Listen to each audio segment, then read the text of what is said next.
It's the Sound of Ideas from IdeaStream Public Media. I'm Drew Mazius, in today for Stephanie Haney. Thanks for joining us, and a happy 2026 to all of you. We hope you had a good holiday season.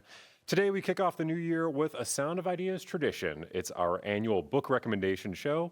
The show stemmed from a common New Year's resolution that many folks have, including some of us here on the SOI team, and that is to read more. So we take the opportunity at the beginning of the year to assemble some area bibliophiles and have them share some of their favorite reads from the past year. This hour will also learn about some literary trends and events from 2025 and what books they're looking forward to digging into in 2026. And we'll get some recommendations on how to enjoy reading maybe a little bit more. Some see it as boring or a chore, or perhaps they just don't know where to start when it comes to finding a good book.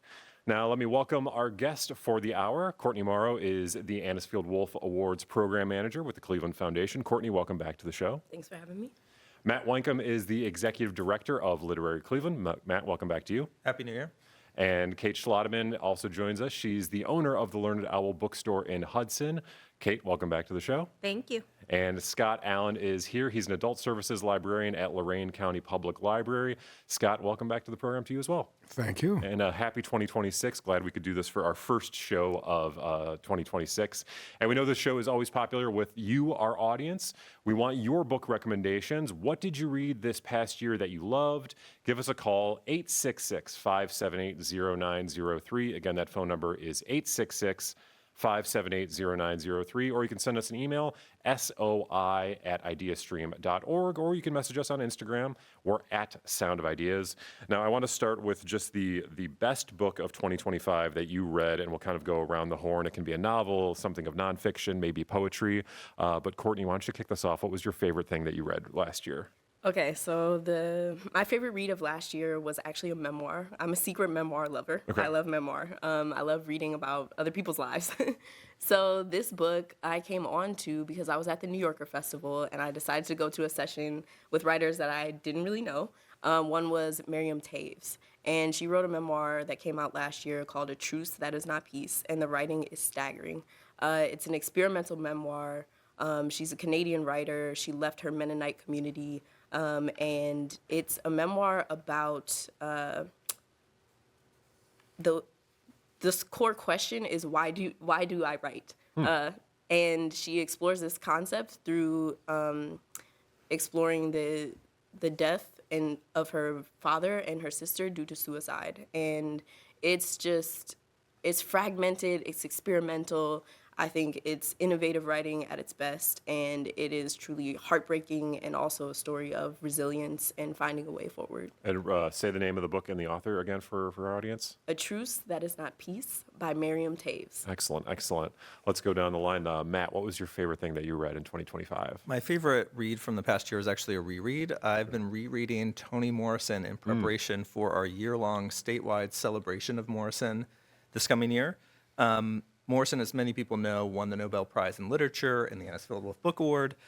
She passed away in 2019, but this year in February, she would have been turning 95. And so we're celebrating her life, literature, and legacy with events all across the state and every county for a full year from her birthday on February 18th, 2026 to her birthday on February 18th, 2027. So lots of rereading Toni Morrison lately. And I could not think of a more important writer to read at a moment like this, that when we're thinking about history being erased, civil rights undermined, democracy weakened, us being pitted against each other, feeling more isolated than ever before, Toni Morrison speaks to all of these themes and more, not just how to survive and get through them, but how to imagine community and love and home in the midst of all of that. And so we're going to be rereading all of her books, not in the order that they were published, but the order in which they're set, from 1680 with the Mercy to 2000s with God Help the Child.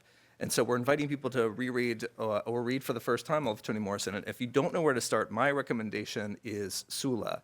It's set in a fictional town in Ohio from the 1920s to the 1960s or so. It's about two girls, Nell and Sula. Nell is sort of the rule follower of the two of them, and Sula is the rebel, sort of like an anti-hero, one of a kind. She's become an icon, this character. And it's about their friendship, specifically the friendship of two young black girls, and what happens to their friendship in the face of racism, of misogyny in this time like this.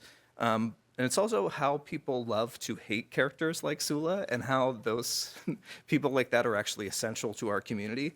And Toni Morrison's books they're intellectually stimulating. They help us think about the world in a different way. But Sula is one of the most emotional books as well. The last two scenes with Nell and Sula where they sort of reconnect, I don't want to give too much away, maybe some of the two best scenes in literature. And rereading that again, just floored by this book. And so encourage people to, if you've not checked out Toni Morrison, this is a great year to start. We have a year-long class taught by our program director, Michelle Smith, that you can join. But if you want to pick up any one of her novels, I recommend starting with Sula. Wonderful. Thank you for that. Kate, favorite thing from 2025? Okay, so I'm going to do two real quick just because the first one I talked about when I was here in July, but it still stands up as my favorite book of this year. It was I See You've Called in Dead. The title just brings you right in. It's midlife crisis. It's learning about love and how to love again when you've been wronged. It's just one of those books, you laugh, you cry, you love all the things. So I'm just going to shout that one out again because I just loved it so much and it is my favorite for the year. But I also ended up reading Sandwich by Catherine Newman for a book club this year. And not having children, I was not super excited to read a book about a woman going through empty nest syndrome and being back at the beach with her family where they would go every summer.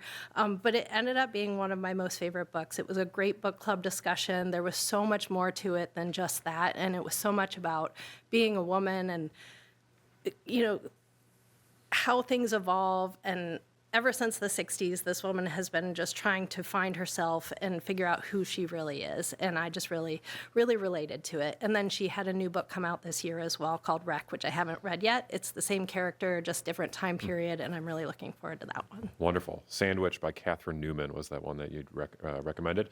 Scott, let's round out this part of the conversation. Your favorite read from 2025?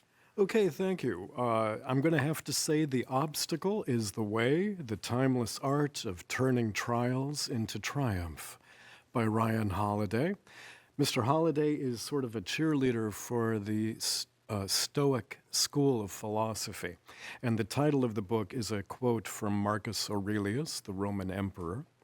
He subscribed to the Stoic philosophy, which encourages us to develop emotional self-control, good judgment, and calm problem solving. Holiday's book is valuable for me. I'm going to say is in the present tense because I'm rereading it. It's funny, it's a short book. It's only 192 pages, and I'm on my third reading of it now, actually. It's so good. I like to be reminded of all the good messages in it. He reviews the principles of Stoicism with examples from people like Abraham Lincoln, Thomas Edison, Amelia Earhart, Queen Elizabeth II, and Cleveland's own John D. Rockefeller. The book reminds us that within every obstacle is an opportunity to improve our own condition. And I did not pay you to be here on the show today, but it just so happens that I read that book this past year as well and totally fell in love with it. This just is a funny coincidence, but I want to follow up on that. And how do you categorize that book? Because I've had trouble explaining what that book is to people, and it's funny because it's supposed to be a practice. You read this book over and over again. It's the practice of Stoicism. And I'm telling people it's kind of a self-help book, but it sounds weird saying that it's self-help, but it's kind of psychology, it's motivation, it's a little bit of history. Delve into that a little bit more for our audience that might be kind of interested by this title and this concept. Well, you hit it right on the head. We use the Dewey Decimal System to catalog our nonfiction. This is a nonfiction book, and it is in our self-help section. It's not, as you point out, it's not the typical sort of self-help that has people trying to encourage themselves to be better people. It does do that, but it is with, like you say, the examples from history of people who faced far greater challenges than we have today and emerged victorious. Amelia Earhart she was interested in aviation long before she became famous, and she was interested in the 1920s. And her first opportunity was to fly a plane on some celebrated route, and she was actually not going to fly it. It was a whole hoax, basically, to professional male pilots were going to do the flying. She was going to be a passenger, and when they landed, she was going to, be fated as the pilot of the plane. And she took the opportunity. She knew it was a complete, scam, but it was the only way for her to get her foot in the door. And she watched what they were doing. She was like her first lesson in flying, basically. And from there, she took it and ran, and so became who she became. But that was, she was totally stymied before that opportunity came up. The Obstacle is the Way by Ryan Holiday. Thanks again for referencing that.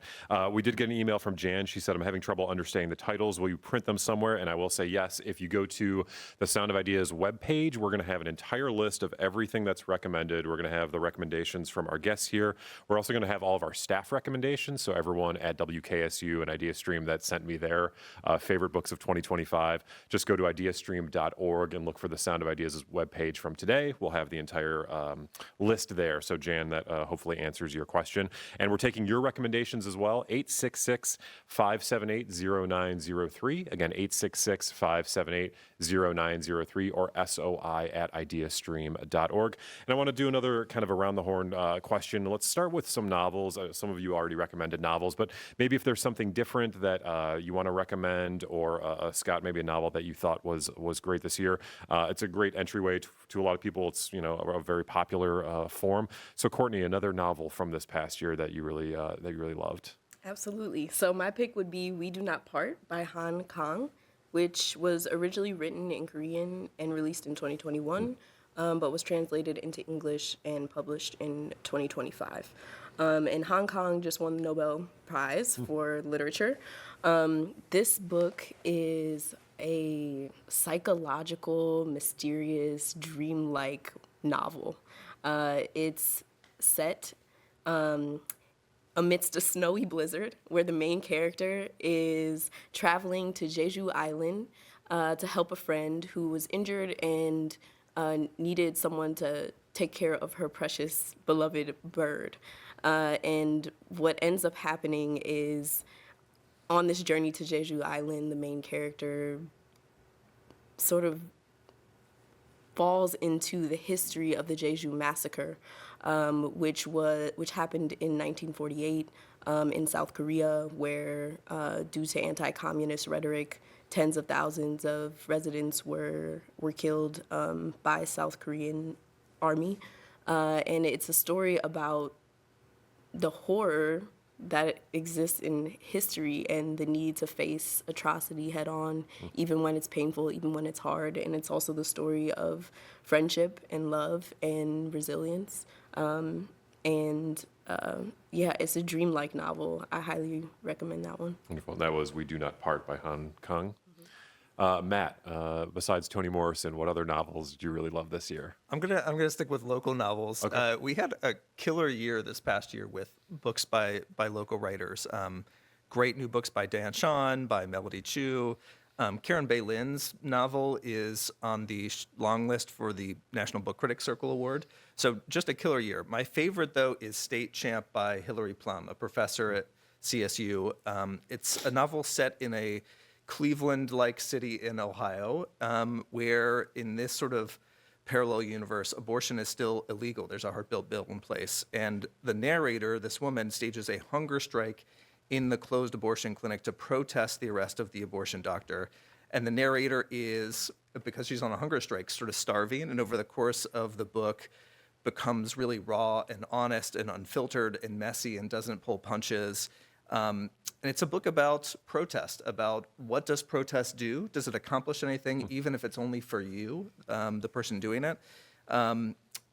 This sounds like a really serious novel, but it's darkly funny. It's like maybe one of the fastest reads I had this past year. And it's one of the most thought-provoking books and really urgent for a time like this, and you're going to have a blast reading it. So that's State Champ by Hilary Plum. Wonderful. Down the row, Kate, what other novels did you really like this year? So I went with a throwback one for this. One of our book clubs reads mostly mysteries and thrillers, and in October we usually do a classic, and we did The Murder of Roger Ackroyd by Agatha Christie. Now I haven't read Christie in years, and I had never read this one, and I was blown away by the ending. I just never even saw it coming. And if you haven't read it before, I highly recommend. I don't want to give anything away, but she's fantastic.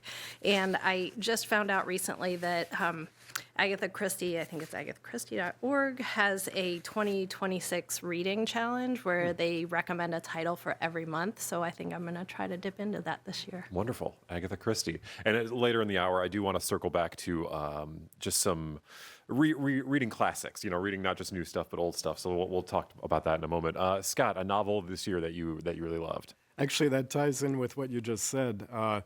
Recently, I read Something Wicked This Way Comes by Ray Bradbury. And I read that with a group that I have at the North Ridgeville Library and the Columbia branch of the Lorraine Public Library System.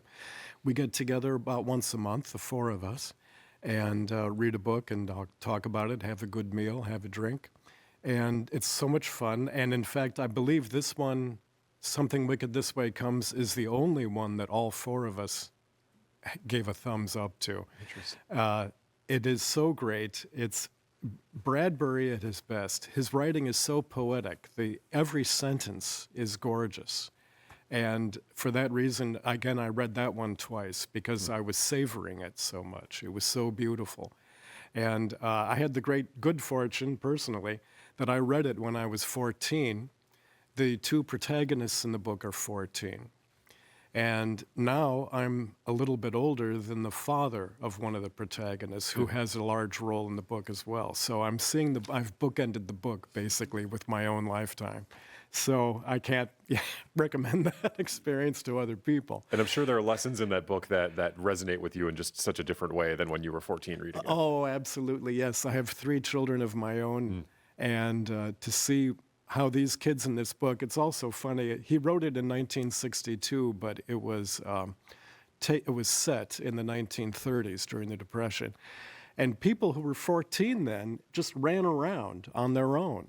And, they would go out at night without their parents and walk around downtown where they lived, whatever town they were in. They would look for adventure. They would get into trouble.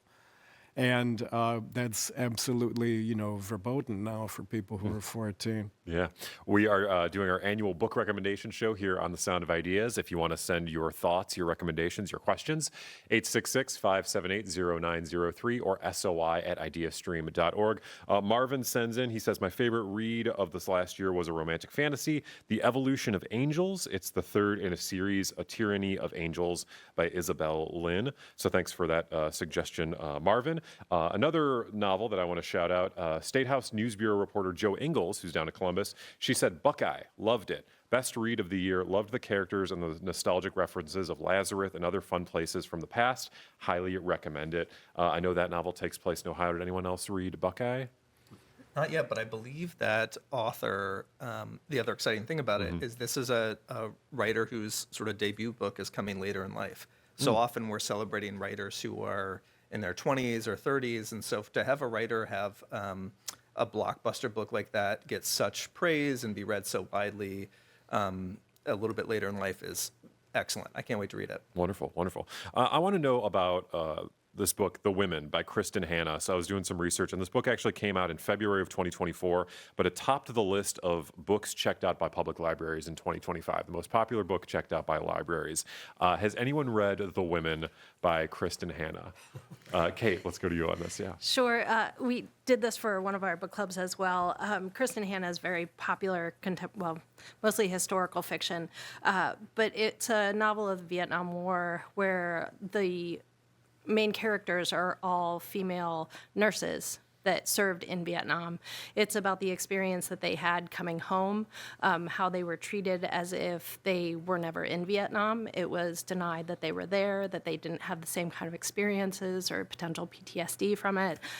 It was a pretty moving novel, and we had a really fantastic discussion for it. It is one of those books that they just keep pushing off the paperback because it keeps selling in hardcover. So you might want to wait or get it from your library. But it's an excellent book. our Akron Canton reporter, Anna Huntsman, who is, I know, a voracious reader, she said, it was a big historical fiction year for me. Loved, loved, loved The Women by Kristen Hanna. And she says The Quiet Librarian by Alan Eskins and Briar Club by Kate Quinn. So again, another vote for The Women by Kristen Hanna. Scott, was that something that you saw flying off the shelves at Lorain County Public Library? Yes, Kristen Hanna is hugely popular, and I know a lot of people who want to read it, and the holds list is so long that if you put yourself on it now, you're probably going to read it maybe when the summer returns. You know, it's months and months. So I haven't read it myself. I know it's big. In Lorain Public Library, our actually top two circs were by Frida McFadden, The Housemaid and The Housemaid's Secret, psychological thrillers. Again, I haven't read those because the holds list is so long on them. Not even as an insider, you can't get a copy?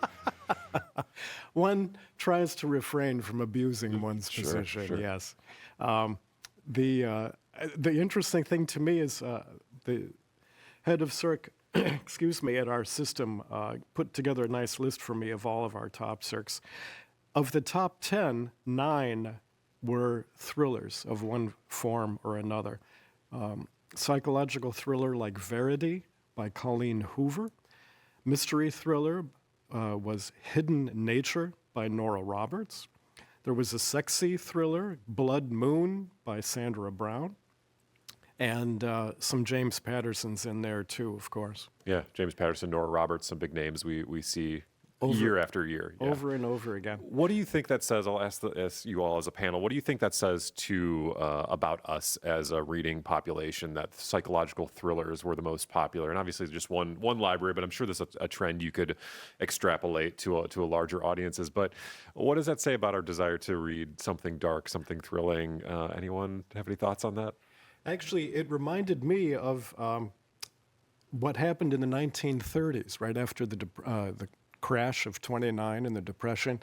The biggest moneymakers for Hollywood were horror movies.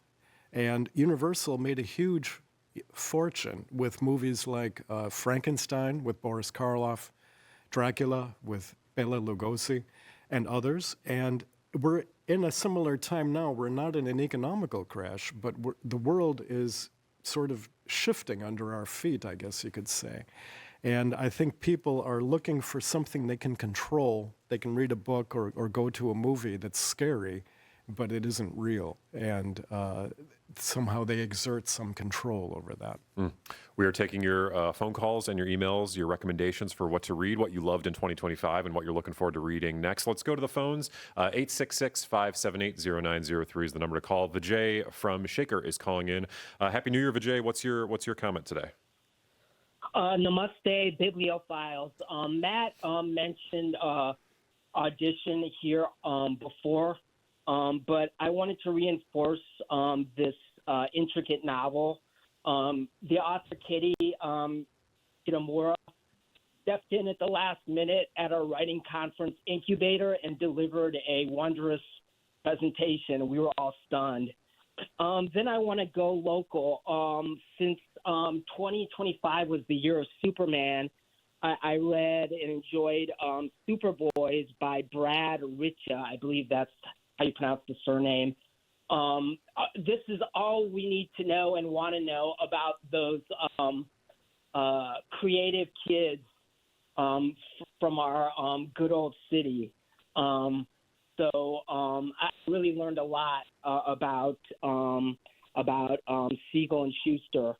And then finally, a children's book, Go Tell It, from local author Cortez Harris. I think Courtney is pretty close to him. So, but this is a children's book about the great writer James Baldwin. But not only that, it's a tribute to writing and reading, a splendid tribute at that. Thank you. Thanks, Vijay. Let's get to a couple of those. I know Audition was on a lot of the most popular best of lists from this last year. Matt, you had referenced this. Katie Kitamura is the author? Correct. One of the second most listed books on year-end lists, and for good reason. This is on the short list for the Booker Prize, International Booker Prize. Katie Kitamura, it's her, I think, 5th book, And it's about a actress in New York City, and a young man comes and meets her and claims to be her son, but she's never had a son before. She's never had kids at all. And about halfway through the book, we pause, and the book sort of restarts, and the world of the book is different. And as you're reading that second half, you can't understand why what you're reading in the second half isn't matching the first half. And if you work through that confusion, the revelation at the end, when you realize what's been happening in that second half of the book, is like a full body surprise. Like, I had chills, I shouted, my dog jumped off the couch. It is an extraordinary read, and it ends up becoming a book about the roles we play in our lives. The character's an actress, but all of us, whether we're actors or not, are playing roles in our families, in our work environment. And so how do we adopt or resist those roles? How do we follow the scripts or deviate from them? And it is, despite not much happening other than this sort of big structural move, it ends up being kind of a thriller of a read, and easily my favorite book of the year. So, Vijay, thank you for mentioning. Audition by Katie Kitamura. And then he also referenced Brad Ricka and Cortez Harris, a couple of local writers we've had here on Sound of Ideas. So go check out conversations with those writers. I want to get to a couple more recommendations before we head to a break. Audrey writes in, she says, I suggest the new 2025 science fiction book, When the Moon Hits Your Eye by Ohio writer John Scalzi. Imagine the moon mysteriously turns into cheese and threatens the apocalypse, ? Scalzi writes each chapter from a different perspective. It's funny, it's thought-provoking, it's serious, it's a fun romp. And then Abigail Botar, another one of our reporters, said, my favorite read this year was The Lost Story by Meg Schaefer. It's like Narnia for adults, and it is so much fun. So that's another one of our IdeaStream staff recommendations. We're going to take a quick break, but when we come back, we will have much more with our conversation with our area bibliophiles, much more of your book recommendations too. This is The Sound of Ideas. I'm Drew Mazius. We'll be back in just a moment. It's The Sound of Ideas from IdeaStream Public Media. I'm Drew Mazius in the host chair today for Stephanie Haney. This hour, we're talking annual book recommendations. We do this every January for the upcoming year, and that's to help your resolution to read more. Before we get back to the conversation, just to take note, we want to note some breaking news that came out this morning. The Browns have fired head coach Kevin Stefanski after 6 seasons with the team. This comes 2 years after winning the second NFL Coach of the Year award. He also had 4 losing seasons and an 8-26 record the past 2 seasons. Browns owner Jimmy and Dee Haslam said in a statement, we all appreciate the hard work and dedication to our organization, but our results over the last 2 seasons have not been satisfactory, and we believe a change at the head of coaching position will be necessary. We'll have more updates on that throughout the day. But now back to books, and with me for this conversation, we have Matt Wenkum, the executive director of Literary Cleveland, Kate Schlademan, the owner of the Learned Owl Bookshop in Hudson, Courtney Morrow, program director of the Anisfield Wolf Book Awards, and Scott Allen, adult services librarian at Lorain County Public Library. We're taking your recommendations as well, 866-578-0903 or soi@ideastream.org. Book clubs have come up a couple times in this conversation already, and I wonder if that's something we can talk about a little bit more as an entryway to reading, something that maybe helps foster more stringent reading habits in people. I know, Kate, you had kind of talked about book clubs a little bit. What is a club like that you're in, and do you see that as something that's really popular down near Hudson? Oh, absolutely. And I feel like there's been a resurgence to some extent over the last 5 years or so of book clubs, especially with COVID and that. I actually facilitate 3 book clubs, which I don't really recommend. That's a lot of books every month. Audiobooks are my friend. And then we also have another one through the store as well, with which I have someone else facilitate. But they're very much, it is what you're looking for. Some are very content driven, some are just people trying to get together, have a glass of wine, and talk about books. There's ones of all different kinds that you can find through my store, through other stores, through libraries, and just find one that's good for you. Yeah. And any other panelists, thoughts on book clubs? Have you been a part of them? Do they work? Or just recommendations on an entryway to reading? Is a book club a helpful way, Scott? Oh, absolutely, yes. My advice would be to join one if you're not in one right now. Wherever you are, what town you're in, the local library, I'm sure, has at least one. We have 2 at our library in North Ridgeville. I facilitate the mystery book group. We call ourselves The Butler Did It. We meet once a month, and every month I have a a bunch of books in large print and in standard print for the following month's discussion. So the people can borrow it right there, take it out, and then take a whole month to read it if they wish. Most people do that in the last week before the meeting. My coworker Emma facilitates a general discussion, general book discussion. She's reading fiction and nonfiction in that group, and it's very popular. I have to say, both of these books pull in, both of these book groups, I should say, pull in upwards of 12, 15, 18 people a month. And they only come because they're having fun. There's no obligation, there's no financial commitment. If you can come once, if you don't like it, you never show up again. The book group I mentioned before, though, it's funny you mentioned that we had all discussed book groups. It's a private group. It's just 4 people who work at the library with me. And like they said in the old Office TV show, it's a closed group. We don't accept new members. Gotcha. We're sharing more of your recommendations. Jim in Massillon emailed. He said, by Atlantic staff writer Zoe Slanger, The Light Eaters is a deep immersion into the life of plants and the complexity of the world that challenges our very understanding of agency, consciousness, and intelligence. Highly recommended. That's from Jim in Massillon. And Julia called in. She didn't want to hang on the line, but she wanted to recommend Always Take Your Dogs With You and Raising Hair. Both memoirs helped her with a lot of healing and grief. I know Raising Hair is something that I've seen on a couple of best of lists from last year. Kate, I see you nodding your head. Mostly just because we've sold so many of them. I haven't had a chance to read it yet. But yeah, it's been very popular. I got to interview Andrew Limbong, who does the Books We Love podcast for NPR, and that was one of his top picks from this last year. Those books she referenced were memoirs. I know, Courtney, that was the first book that you had talked about this year. Is that do you find that to be an effective and interesting entryway to reading for someone that maybe doesn't read a lot, or just a good way to get into the mind of someone or into the life of someone, maybe a celebrity or artist or someone that you're interested in? Yeah, absolutely. Memoir is the newest category for Anisfield Wolf. Last year was the first year we had a memoir winner, who was Tessa Holes for Feeding Ghosts. I think memoir is a lot of times it's a quick read. You're learning about someone's life. You're building empathy. You're building understanding of someone outside of yourself.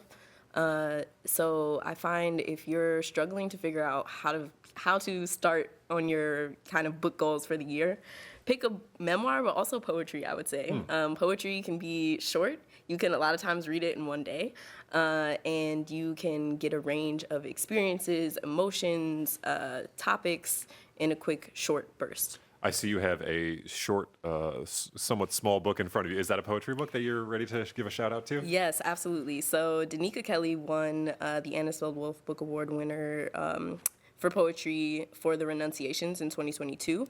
And this is her latest collection. It's called The Natural Order of Things. And it is about life on the other side of survival. It's about joy, it's about love, it's about family history. And if you would permit me, can I just read a few lines? Sure, please.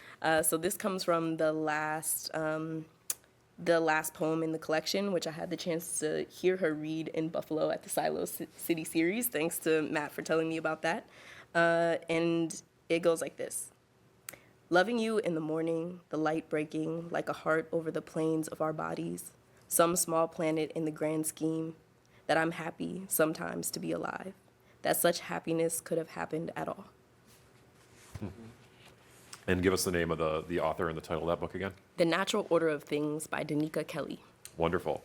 We got this interesting email from Jan, and I want to toss this to our panelists. Just a thought I've been pondering, would appreciate your guests mentioning this. It seems that the modern way of writing now is to have chapter books where each chapter devoted to each character in the book. I find this very interesting. It seems to me that previous styles integrated the interaction of all the characters throughout the book. There wasn't a chapter about John or Mary or Alice. Hope I make this question clear. The last 3 books I've read are written like this. And that makes me wonder about more patterns or trends in the literary world that we're seeing. Does Jan's email resonate with any of you, or any other patterns you're seeing in terms of really popular reads, the way things are written? That's a really interesting observation. I did just start a book called Immediacy, which is a nonfiction book about trends in narrative storytelling that covers the rise of first-person fiction, of writing about, in the present tense, of autofiction, sort of fiction that is about a character like the author, and how these trends all sort of are away from the style that was just mentioned here too, where you would have a third-person narrator that could go into anyone's mind and move into all of them throughout the same scene. And in immediacy, this is Anna Kornblue, argues that that has a lot to do with the economic circumstances that we're in, that much of our economy is built on speed and immediacy, things being delivered to you as quickly as possible, writing that is also, short and fast, whether it's newsletters or social media. And so all of these trends are encouraging authors to think more about themselves as characters, about the personal experience. And so that's a really interesting observation that there's a version of that, but in which these characters are sort of separated by chapters and their point of view is separated. And, what happened to the more mediated third-person narrator coming in and dealing with all of these characters at the same time. And it's maybe a reflection of the isolation that we're feeling now. Yeah. Let's go back to the phones. Todd's calling in from Ward 1 in Cleveland. Todd, Happy New Year. What's your recommendation today? Drew, Chris Cox put together a very factual, detailed book on Woodrow Wilson and the women's suffrage movement called Woodrow Wilson, A Light Withdrawn. This book, of the 5 books I read this year, this book was the one that impressed me the most. And it especially pointed out the obvious without stating that this is the obvious. Women had long since proven themselves to be worthy of the vote and actually worthy of governing, truthfully. But Woodrow Wilson was obstinate in his beliefs that if we let this go through with women in general, it's going to complicate his belief on how the country should go because so many black women were going to get the vote. He ultimately pushed it through, or helped push it through years later. But in 1913, women were still getting arrested trying to just get an opportunity to be an active participant in the country that they pay taxes to help move forward. That was a very well written book by Cox, and it drew me into the and anybody that was paying attention to it, into all the other facts that surrounded the country during that time. That's the winner for me. Wonderful. A Light Withdrawn about Woodrow Wilson by Chris Cox. Thanks, Todd.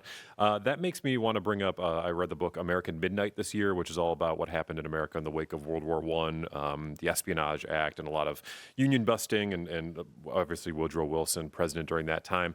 And the author draws a lot of parallels to what's happening in current day. And I wonder if any of you have recommendations or thoughts, or you've seen popularity in books, maybe historical books that look at present day issues in America. I know NPR also put out an article about the 250th anniversary of America this year, and they had about 10 books that looked at the history of America.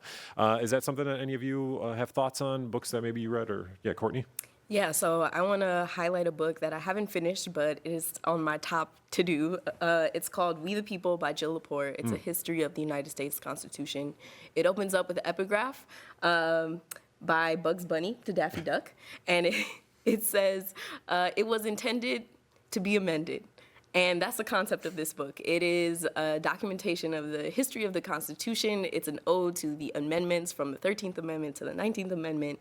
And it sort of argues the case that the Constitution was never meant to be stagnant or static, that it was always meant to be amended to adapt to the times.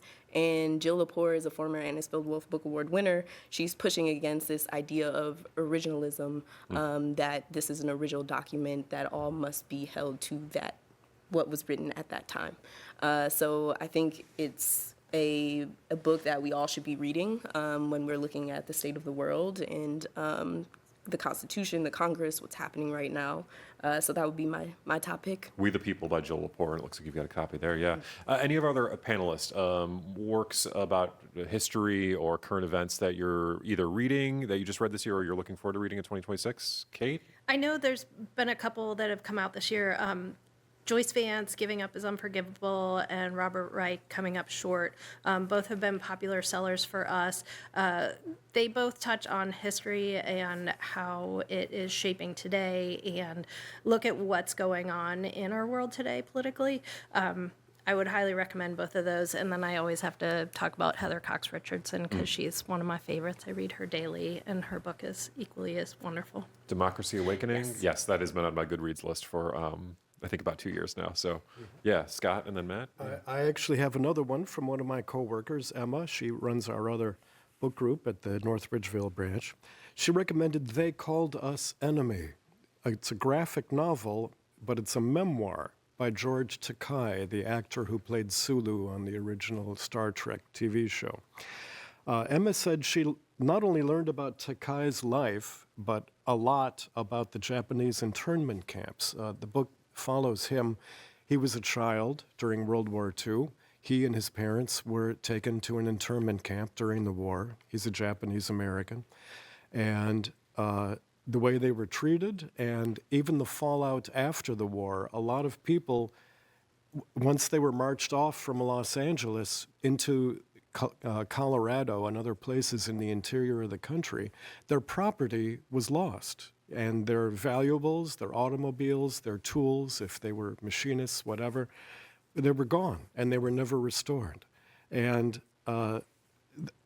she sees a lot of parallels again to today with the way that we're treating people from South America, from Mexico, from Puerto Rico. It's just unconscionable what the ICE is doing and how this is proceeding. Matt, history and reading about history. I've got actually 2 current event books that I wanted to chat about that I'm in the middle of now. One is called Bad Company, Private Equity and the Death of the American Dream by Megan Greenwell, which is exactly what it sounds like. If you are like me, are feeling like things are getting worse and you don't know why, this is one book that explains why. And so she goes into chapters on retail, housing, newspapers, and healthcare, and how private equity has sort of, like a parasite, extracted all of this value and then sort of made a lot of these companies bankrupt or ruined services.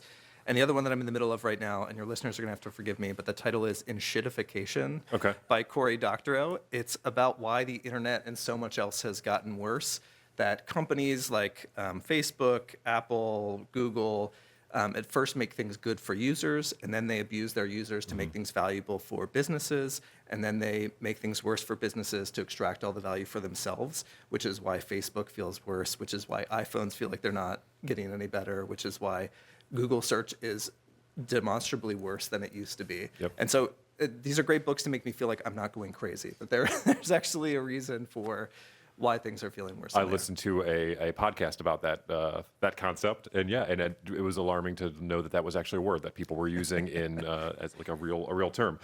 In terms of current events, Ted emails from Akron. He says, "More everything forever. AI overlords, space empires, and Silicon Valley's crusade to control the fate of humanity" by Adam Becker. He says gives a good overview of how tech bros see themselves and their role in the future of humanity's journey. So that is Ted's recommendation from Akron. Another shout out from one of our staff members here at Idea Stream, because Scott, you mentioned the graphic novel by George Takei. Digital producer Dimitri Ashaki recommended Black Arms to Hold You Up, A History of Black Resistance by Ben Passmore. They say it's a great graphic novel about Black history in America and the main character's relationship with his father and his mortality. And I was amazed when I talked to Andrew Limbong from NPR of how many graphic novels he had on his list of his favorite books of 2025. And it seems like that's just a growing trend, the legitimacy of graphic novel as a way to tackle some really hard topics. Is that something that, I don't know, Kate, that you've seen at the bookshop or anyone else want to comment on? Oh, absolutely. I'm seeing more and more graphic novels come out of books previously released, Sapiens, On Tyranny, and then even classics as well. You'll find those.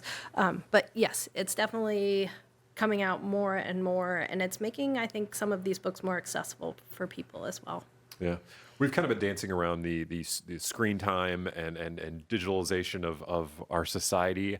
What are your recommendations? What are your helpful practices in terms of getting away from our screens and finding something good and being able to kind of calm our mind down a little bit to really dig into a book. Is there anything that works for each of you? And I'll kind of go down the line to see who's got thoughts. Courtney? I guess I would say my approach is dive into the deep end. Pick the exact opposite of something short, light. If you're looking to challenge yourself, I'm trying to read more classics. I have Orlando by Virginia Woolf here, and the sentences, to your point, they're just from a different time and place. They're immensely long and lush and rich, and they go on and on and on. And it's also an innovative novel, which I think there's a lot you can learn from going to the past. So I would say if you're struggling, dive deep into the classics. Just challenge yourself. You can take your time with it. Matt? Yeah, I think reading is like exercise. You don't want to be on your couch and then try to run a marathon. In the same way that you maybe don't want to be scrolling on your phone and immediately trying to jump into Moby Dick. Although I gotta say, reread Moby Dick last year, excellent. Yep. Short and fast chapters, actually highly recommend. And so I think, setting shorter times for yourselves at the beginning and working up to it is helpful. I think setting your phone in the other room is really meaningful. Understanding that your brain literally is shifting gears in the same way that you might need, transition lenses to look from far to close. To go from your feed to a book is a real adjustment. And so the more space you can give between those things, the better. And often what I tell people is if you're having trouble reading, you often haven't found the right book for yourself. That this summer I was 20 pages into 8 different books, and then I found the one book for me and read it in 2 days. And so you never know, sometimes it's just finding that thing that you're really going to connect with and can't put down. Kate? And I would say also not necessarily the right book, but also the right time of day. Forever I've tried to read at night, and as soon as I sit down, I fall asleep. But I find that if I do it in the morning, if I have some extra time, I can just get right into it, and I love every minute of it. So that can be part of it as well. And then I just wanted to talk about the Best American series real quick. This comes out every year. It's short stories, essays, food and